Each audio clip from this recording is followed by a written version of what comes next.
Harlequin Special Edition and Harper Audio present True Blue by Diana Palmer.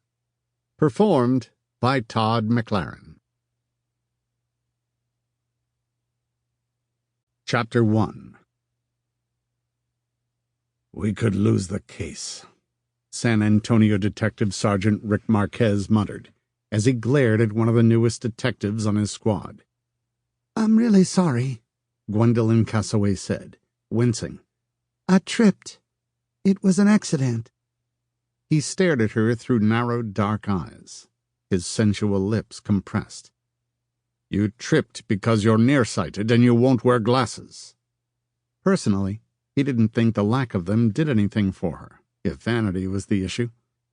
She had a pleasant face and an exquisite complexion, but she was no raving beauty. Her finest feature was her wealth of thick platinum blonde hair that she wore in a high bun on top of her head. She never wore it down.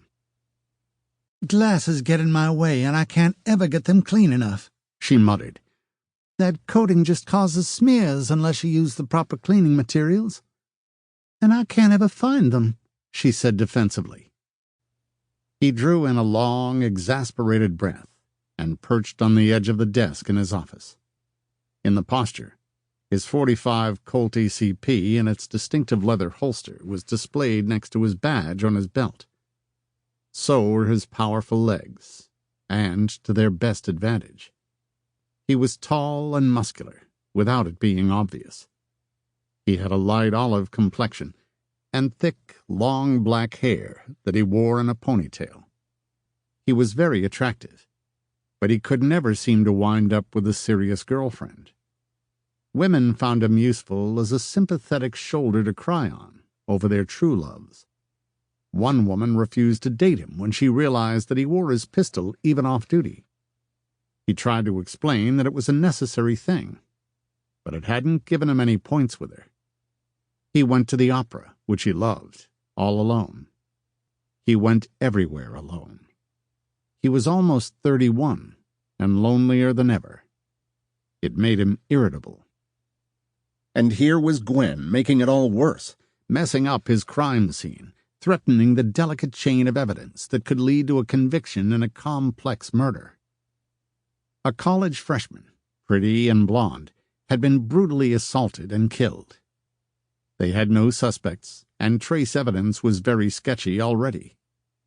Gwen had almost contaminated the scene by stepping too close to a blood smear. He was not in a good mood. He was hungry. He was going to be late for lunch because he had to chew her out. If he didn't, the lieutenant surely would. And Cal Hollister was even meaner than Marquez. "You could also lose your job," Marquez pointed out. "You're new in the department." She grimaced. "I know." She shrugged. "I guess I could go back to the Atlanta PD if I had to," she said with grim resignation. She looked at him with pale green eyes that were almost translucent. He'd never seen eyes that color. "You just have to be more careful, Cassaway," he cautioned. "Yes, sir. I'll do my best." He tried not to look at the T-shirt she was wearing under a lightweight denim jacket with her jeans. It was unseasonably warm for November, but a jacket felt good against the morning chill. On her T-shirt was a picture of a little green alien, the sort sold in novelty shops, with a legend that read, "Have you seen my spaceship?" He averted his eyes and tried not to grin. She tugged her jacket closer. "Sorry. But they don't have any regulations against T-shirts here, do they?" "If the lieutenant sees that one, you'll find out," he said. She sighed. "I'll try to conform. It's just that I come from a very weird family. My mother worked for the FBI. My father was, in the military. My brother is—" She hesitated and swallowed. "My brother was in military intelligence." He frowned. "Deceased?" She nodded. She still couldn't talk about it.